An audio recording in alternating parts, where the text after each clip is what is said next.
Bon, bah, Richard Avibon, psychanalyste. Je sais pas quoi dire d'autre.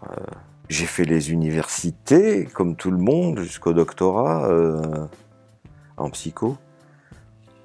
Après, j'ai été membre d'un certain... J'ai fait des analyses personnelles, des contrôles personnels, en veux-tu, en voilà.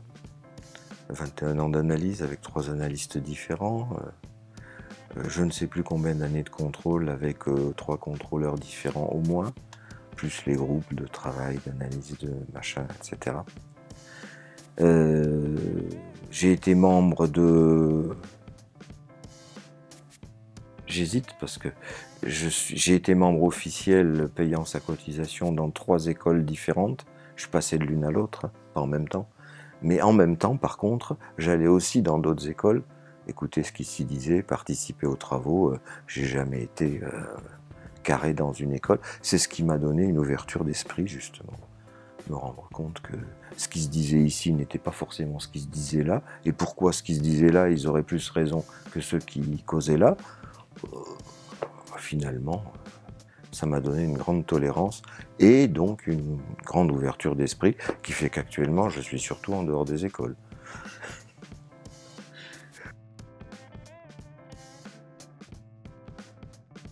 Eh bien, je travaille avec la structure, qui est la structure de l'humain. Point barre. J'ai laissé tomber cette notion des structures, parce que je suis parti avec, comme tout le monde, puisque c'est ce qui est enseigné dans les universités, dans les écoles, partout. Et évidemment, dans les hôpitaux, on travaille avec ça, puisque j'ai travaillé toute ma vie dans les hôpitaux. Et justement, je me suis aperçu, dans les hôpitaux, puisque je participais aux réunions, que presque toutes les réunions portaient sur tel malade, alors tel psychiatre dit « Ah ben celui-là il est schizophrène » et puis son collègue intervient en disant « Ah ben non, lui c'est un état limite » et puis tel autre intervient pour dire « Mais non, c'est une hystérique » mais sur la même personne.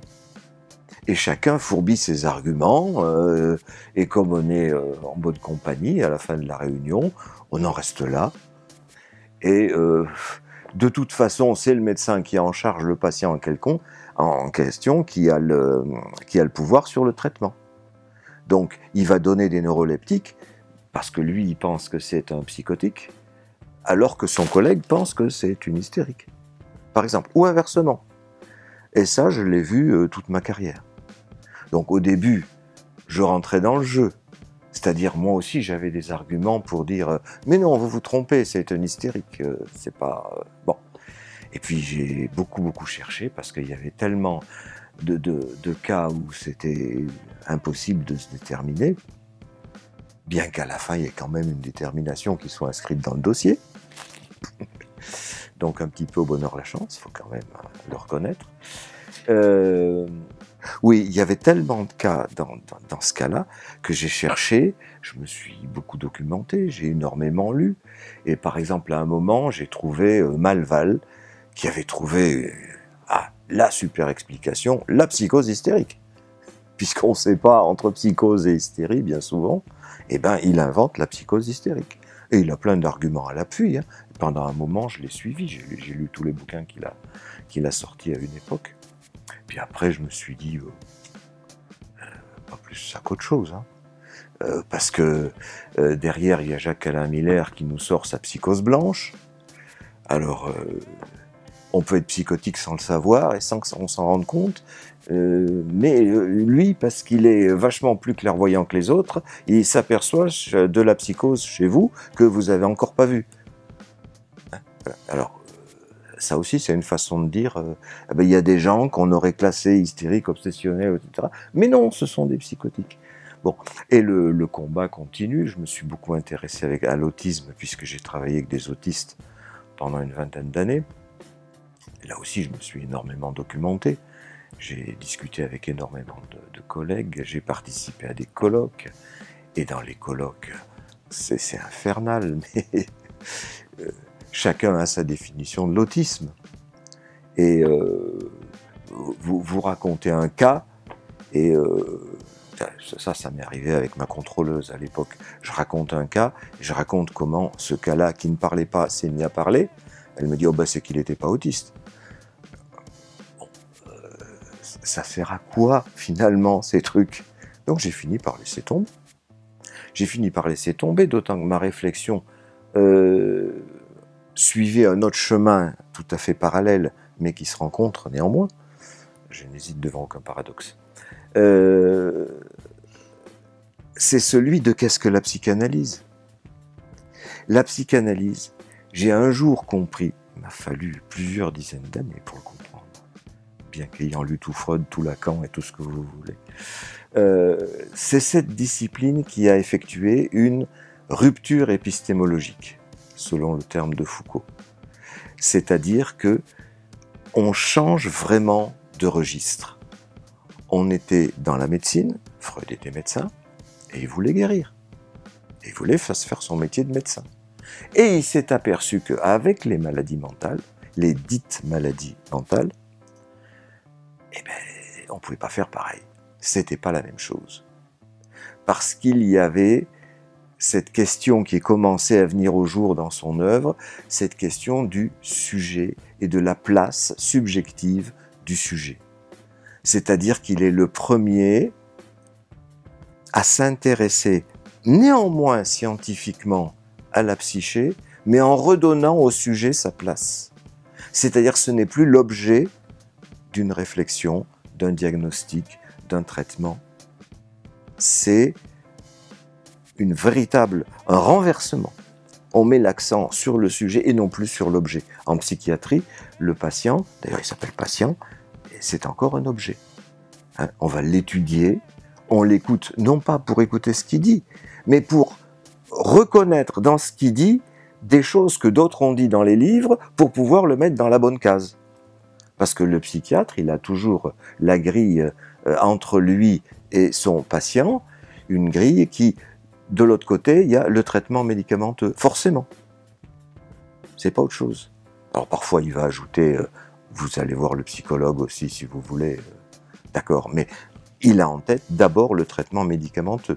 C'est-à-dire, il est vraiment médecin, traitement, c'est médicaments. Éventuellement, ça peut être d'ailleurs sismothérapie, cure de Sakel et autres, c'est encore pire. Mais il a ça en tête. Donc, il lui faut un diagnostic. Et donc, il a cette oreille qui est formatée à reconnaître le bon objet, qui va correspondre à un autre objet, c'est-à-dire le médicament. Objet contre objet, maladie, médicament, et tout ça, ça devrait fonctionner. L'expérience prouve que ça ne fonctionne pas, parce que bon, pour 40 ans dans les hôpitaux, j'ai assez vu de gens délirer pendant 20 ou 30 ans avec des doses massives de neuroleptiques qui ne changeaient rien du tout. Bon, je ne dis pas que de temps en temps, ça peut aider, bon. Mais comme le temps en temps, ils ne savent pas ce que c'est, et que c'est au contraire, c'est le systématiquement qui fonctionne, je suis un peu embêté. Et je suis encore plus embêté quand je vois mes collègues psychologues ou psychanalystes suivre cette voie-là, comme s'il n'y avait pas eu la rupture épistémologique inventée par Freud.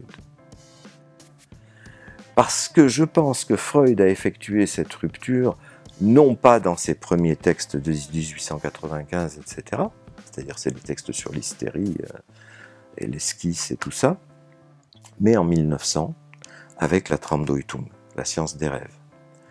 Dans la Traumdeutung, il fait ce qu'aucun chercheur n'avait fait avant lui, sauf peut-être Montaigne, c'est-à-dire je suis le sujet de mon livre. Je parle de mes propres rêves. Et c'est là qu'il dit explicitement qu'est-ce que c'est que la méthode analytique. Il dit la méthode analytique se différencie de toutes les autres méthodes d'analyse des rêves en ceci qu'on confie l'analyse du rêve au rêveur. Réintroduction du sujet. C'est le sujet qui a fait le rêve auquel on donne la place de sujet d'interpréter son rêve. On n'est pas là à le traiter encore un objet, même il y a l'objet de la psychiatrie, mais il y a l'objet de la psychanalyse, où il y a encore beaucoup de psychanalystes qui pensent qu'ils peuvent interpréter les rêves de l'autre. Non seulement les rêves, mais les symptômes et tout les tutti quanti. Puis à l'inverse, ailleurs, il y a ceux qui pensent qu'il ne faut rien interpréter du tout et qui restent silencieux comme des portes de prison. Je suis ni d'un côté ni de l'autre. Je pense qu'on est là pour aider, faciliter cette place du sujet, parce qu'il est quelquefois bien mal en point, ce pauvre sujet, donc il faut lui tendre la main. On ne peut pas le laisser se dépatouiller tout seul comme ça quand il est coincé dans un symptôme, dans une difficulté, on l'appellera ce qu'on voudra. Il faut aller le chercher, il faut l'aider, en posant des questions, en l'accueillant, jamais en interprétant à sa place, mais justement en lui redonnant cette place de sujet. Voilà, vous avez un rêve, on me le raconte, et après, bon, qu'est-ce que vous en dites de ce rêve? Et à tel endroit du rêve, il y a telle chose, il y a tel personnage, vous n'avez pas dit grand-chose, vous pouvez m'en dire un peu plus? Bon, tout un tas de questions, d'animation de la session, comme disent les Anglais, de la séance, comme on dit en France,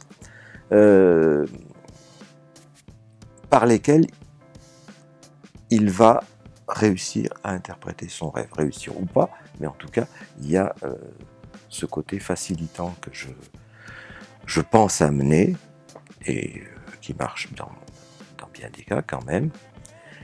Et c'est ça, c'est cette place du sujet, et de la subjectivité. C'est-à-dire qu'en définitive,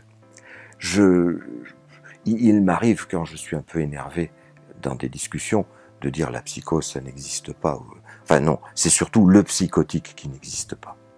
Ou l'hystérique. Moi, je ne sais pas trop ce que c'est que la psychose, mais je sais ce que c'est ma psychose. Parce que moi aussi, j'ai de la psychose, comme tout le monde. Dans mes rêves en particulier, je suis dans la psychose. Je suis dans un monde irréel où il se passe des choses complètement saugrenues, mais quand je suis dans mon rêve, j'y crois. Je crois que je suis dans la réalité. Je suis donc dans une psychose. Et parfois dans mes rêves, il m'arrive de me sentir regardé par tout le monde ou victime d'un complot. Au réveil, je me dis putain, t'es parano. Et après, quand j'écoute quelqu'un qui me raconte je suis victime d'un complot, tout le monde me regarde dans la rue, etc., etc. C'est pas l'étiquette paranoïaque qui me vient, c'est « Oh, je reconnais ce truc-là, je l'ai vu en rêve ». Donc, au lieu, la démarche parano, c'est la démarche « Je mets à distance, c'est pas moi, c'est l'autre ». Je me protège. Ma démarche, c'est exactement l'inverse, c'est « Je me reconnais en lui ». Donc là, on va pouvoir tisser un lien tous les deux. On va pouvoir se reconnaître. Et ça va l'aider à avancer. En tout cas, peut-être à perdre un petit peu cette peur terrible de sortir dans la rue parce que les gens regardent. Enfin, tout. Bon, après, chaque cas est différent. Hein. Mais voilà, c'est ma façon de voir la chose. Non, je crois vraiment que c'est avec la Traumdeutung que Freud a inventé la psychanalyse. Vraiment. D'une part, par cette inversion, il s'occupe de ses propres rêves, et d'autre part, parce que c'est le rêve qui lui donne l'accès à l'inconscient. Hein, il y a les autres formations de l'inconscient, le lapsus, le mot d'esprit, le symptôme, bien sûr, mais c'est beaucoup moins riche. Le rêve, c'est d'une richesse formidable.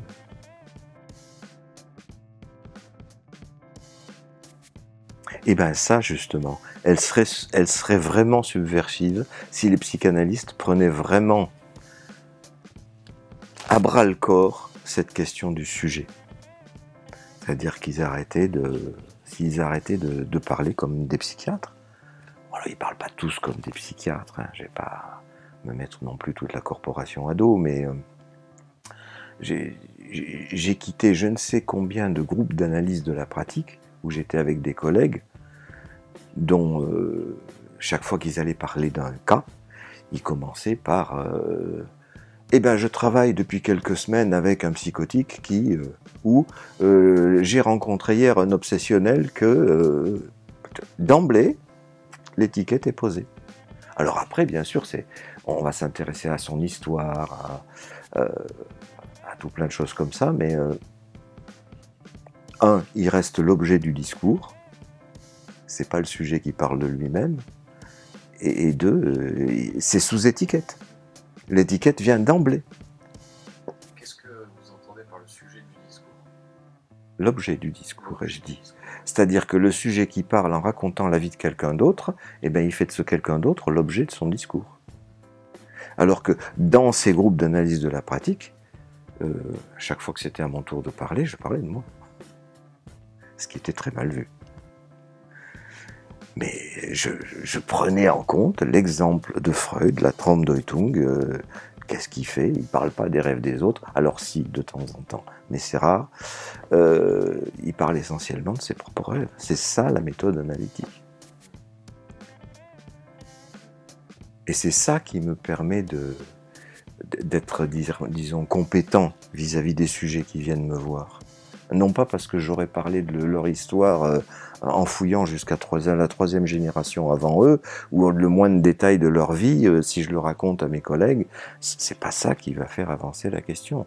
Ce qui va faire avancer la question, c'est que j'aurais reconnu en moi d'une manière extrêmement intime le truc qui coince chez lui.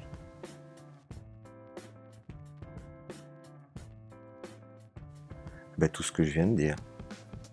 Hein, c'est-à-dire que c'est les sentiments que j'éprouve et les sentiments inconscients. Et les représentations inconscientes que je me fais de cette personne. Parce que consciemment, par exemple en parlant à des collègues ou dans un colloque, etc., je peux dire un tas de choses qui me viennent à la conscience, que j'aurais retenu consciemment de cette personne, mais il n'y a que mes rêves qui vont me dire qu'est-ce que inconsciemment cette personne a entamé chez moi. J'emploie le mot d'entame, hein, au sens où la carapace a été percée, quoi. Quelque chose est rentré à l'intérieur. Et c'est à l'intérieur de mon rêve, c'est-à-dire à l'intérieur de mon inconscient. Parfois, ça peut être un sentiment totalement contradictoire avec celui que j'ai le sentiment d'éprouver au conscient. Par exemple, j'ai le sentiment que j'accueille quelqu'un avec toute la bonne volonté du monde, toute la, comment dirais-je, la bienvenue que je pourrais lui souhaiter, et puis quelque part dans ma tête, je m'aperçois que, en fait, il y a une haine sous-jacente dont je m'étais absolument pas aperçu. L'inverse est rarement vrai, parce qu'il est de bon ton d'être dans l'accueil, dans la gentillesse, bon, c'est comme ça qu'on est dans la civilisation, mais où la haine est évidemment proscrite, c'est pas de bon ton, donc c'est refoulé. De même que les désirs sexuels, on est censé être neutre. Tiens, même pas vrai. Non, alors, ça peut m'arriver. Alors ça, c'est très conscient quand je reçois de belles jeunes filles. Ça peut être beaucoup moins conscient quand je reçois des femmes plus âgées ou même des hommes, quel que soit leur âge. Hein, bien que je sois totalement hétéro et sans problème de ce genre dans la vie quotidienne, ben dans mes rêves, il peut m'arriver d'avoir des rapports sexuels avec n'importe quel analysant. Et ça, autant s'en rendre compte quand même. Alors le transfert, c'est ça. Ça va jusque-là.